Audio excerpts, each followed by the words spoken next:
Hi everyone, another day, another share. So we've been working on drafting blocks. We've done the 9 patch, we've done the 4 patch, and we did the 5 patch. Today we're going to cover the 7 patch, but in the meantime I'm going to show you my 5 patch. And I'm just going to go over quickly on assembly, just in case you didn't catch it or understand, because it was big pieces and they were overlapping and everything in the last video. So let's just quickly go over it. Now, these are half square triangles, and we have 1, 2, 3, 4. And a half square triangle is 2 triangles sewn in together to make a square. And we have 4 of them. So the first thing you're going to sew is these triangles together to make squares. Once those are done, then you're going to sew your pieces, all your squares, together into rows. And then those rows you're going to sew together. And then the last thing you're going to do is put these on. So when you sew your rows together, here there's no triangle at the end. This is the end of the row. Here you have a half triangle, a half of a square basically. And you're going to sew it onto the end of the row, and so forth and so on. And then you're going to sew these rows together. And then once all these rows are together, you're going to sew this last large piece on to that edge here. And that is the King's Cross. It's a 5 patch. 1, 2, 3, 4, 5. 1, 2, 3, 4, 5.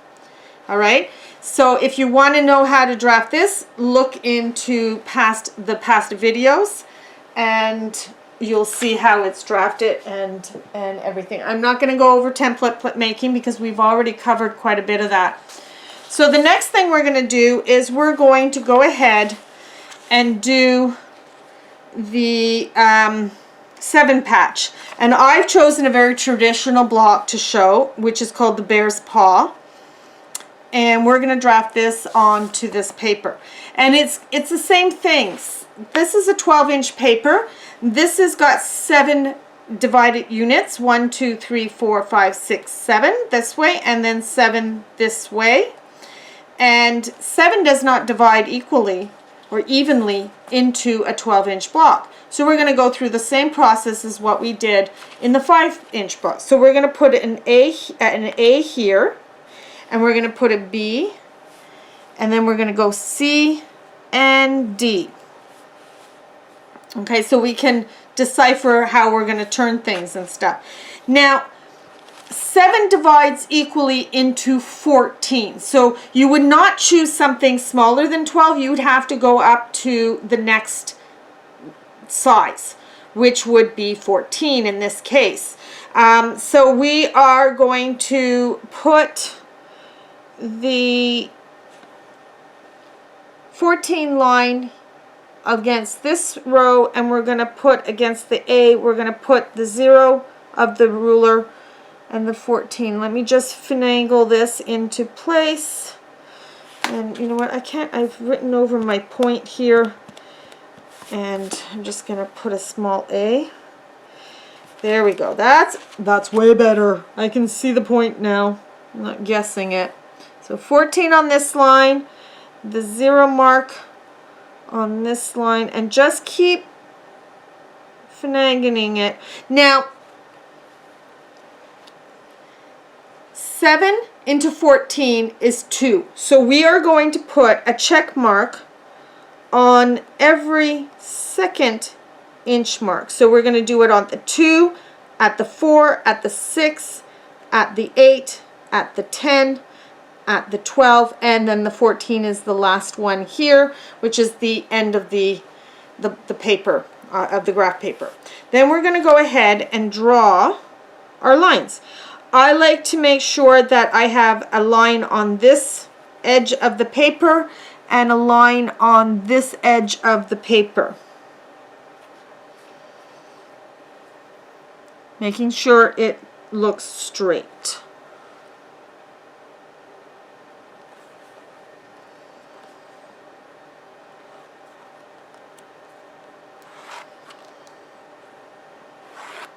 Okay, and then just go on to the next one.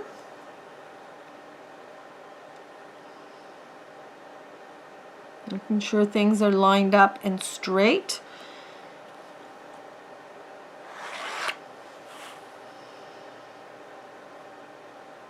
We're going to continue.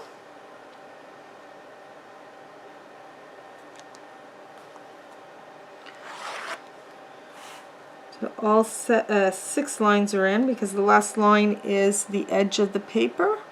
So we don't have to do that one. I have to mark that one.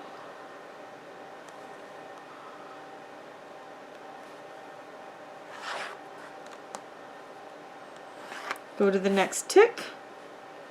Line up a line on your ruler here and line up a line up there, making sure that you're straight, because if it's not straight, your squares won't be the same size. So this is very, very important to take your time with, because if you do it too quickly, your block might not go together properly, because your templates might not be the right size. So where's my tick mark? Okay, just past that line. Alright. And there we go. Now we're going to do it one turn. And so now we have the B in my left and the C here. And we're going to put, oops, wrong way. We're going to put the 0 mark on the B point and the 14 on this between D and C. The opposite line, or the opposite side of the block. Making sure that you've lined everything up. And again, you're going to do a tick mark at the 2, the 4, the 6, the 8, the 10, and the 12. And the 14 is the edge of the paper. And again, we're going to go ahead and draft or draw, making sure a line here is lined up on the paper, making sure the edge of the ruler is touching the check mark, and we're going to go ahead and draw this line. And we're going to move over to the next check mark and do the same thing. And continue that till you have all your lines in.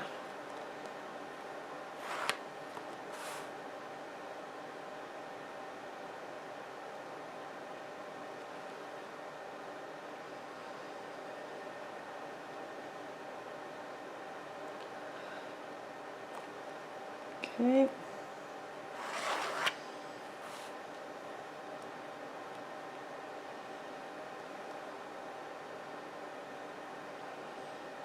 Now the bear paw is a very traditional block. If you have been quilting and everything, you would know it's like the log cabin. It's very, very well known. So I'm almost finished.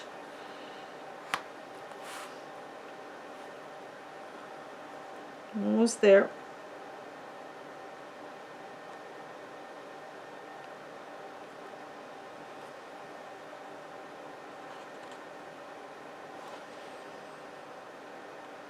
And this is the last line. So there we are. We have all our divisions. We have 1, 2, 3, 4, 5, 6, 7 this way, and 1, 2, 3, 4, 5, 6, 7 that way. So now we're going to start eliminating some lines and adding some extra lines. So we have these half square triangles, and that's the first thing we're going to draw in, because everything else is pretty much, we're going to do a lot of erasing on this one. So we're going to go ahead and draw in the half square triangle line. We're going to divide these squares up into half square triangles.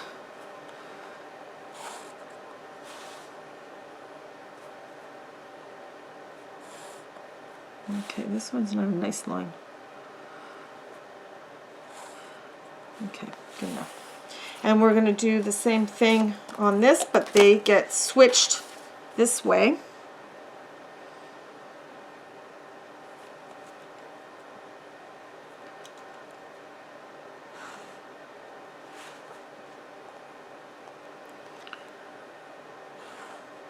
There we go.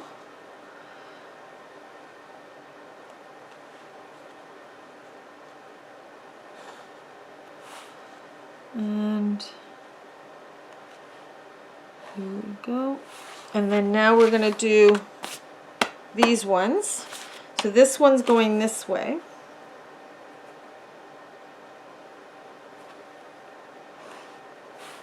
And this one's going there.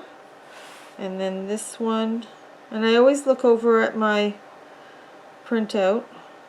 Now, if you can't do a printout and you want to do your own drafting of different blocks, not just the ones that I've done, you've learned the basics on the 9 patch, the 4 patch, the 5 patch, and then now the 7 patch.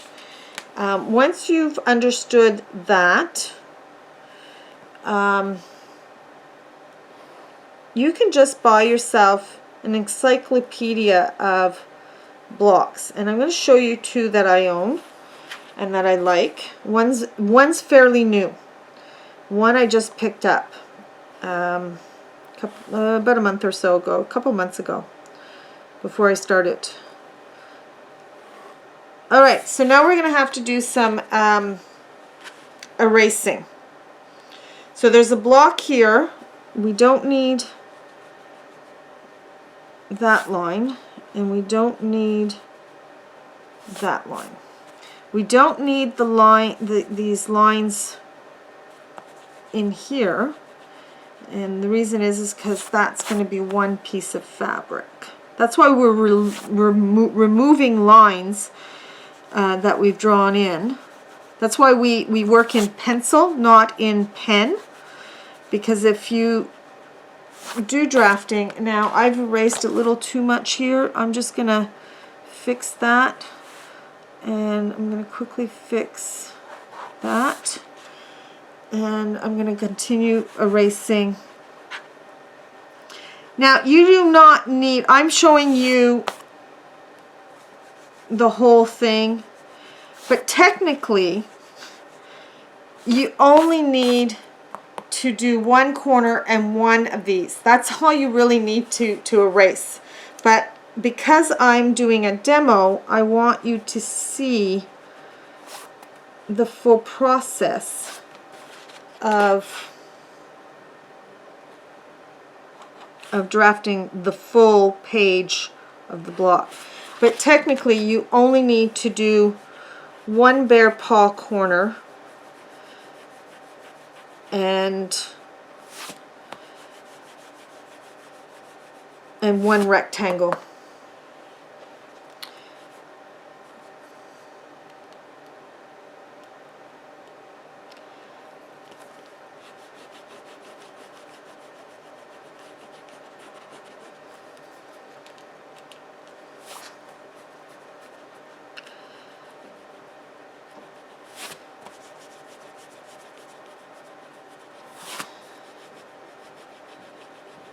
And we're almost there. And there we go. I'm just gonna fix some lines that kind of got erased more than I want them to be. There we go. Alright, so there's your bear paw. Okay, it is now drafted. I am going to go ahead and write at the top here 7 patch and the name bear paw. So for template making, you would need this square in the center is the same as this one. So let me show you on the schematic. So this square is the same size as this. So you would need one of these. These 4 squares are the same size, so you'd need one of these. And all these triangles are exactly the same size, so you would need one. So when you make your template, you would make 1 large square, 1 small square, 1 triangle, and 1 rectangle. And those are the template makings that you need. And you only need to make 1 of each, and choose a corner and a rectangle to work off of. And that's it. That's all you need to do for your template making. We've covered that in past videos. And now we're going to make a decision on some fabric. Now, if I look at this picture here, I have three colors: a background, a dark, and a medium. And the background is considered the light. I'm going to go with my backgrounds that I've been using. I think I would like to put this fabric in where this brown is. And then I'm going to use this for the bear claws. Now, these are the bear claws. This is the bear paw. Okay, so those are the fabrics I'm going to probably use for this particular block. Now, I mentioned earlier that if you don't have a computer program to do the schematics and stuff, you can buy a book like this. This is the most recent book out there. It's a 3rd edition from Barbara Bruckman. And this is a new one. This is not cheap. This cost me about $100. And I like it because she has so many different patterns and stuff. And there's all sorts of blocks in here that you can draft. So this one here, and she's got them marked. I'm still learning this book.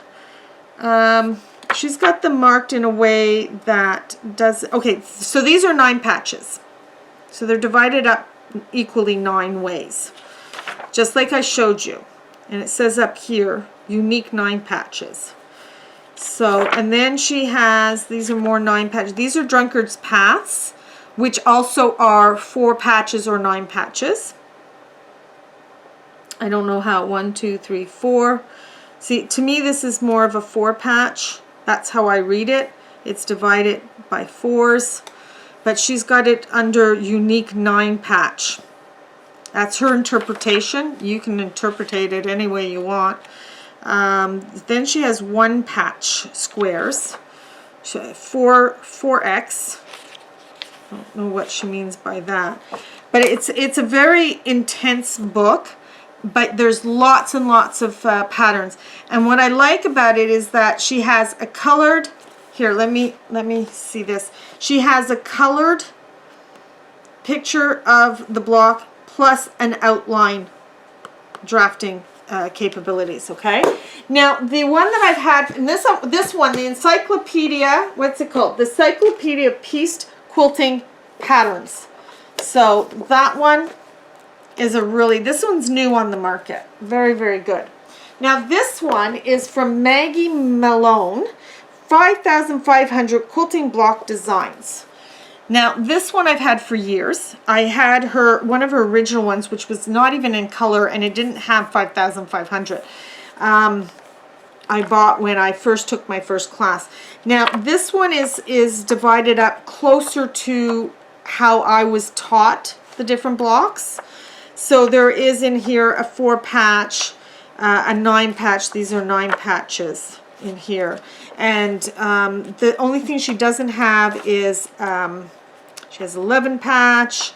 She does not have, she has the 5 patch, but she does not have a 7 patches, which might be closer to the 11. I haven't really studied. I just visually see and I draw them the way I was taught, and that's what I'm showing you now. But there's so much in this book also that is fun to see. So this one you can still get on Amazon. 5,500 Quilting Block Designs from Maggie Malone, and it looks like this still. Okay. And I think you can get this one on Amazon also, but I can't remember. If anybody wants this, I can get it from my supplier. But like I said, you're looking at $100 Canadian. It's not a cheap book. So those are some resource books to continue drafting your own blocks, because you know, right now I'm only showing you a handful of styles and of 1 block for each type of quilting block. And so next week we will cover the assembly of this block, and I hope you're enjoying them. And we'll see you on the next day of sharing. And happy quilting! Bye.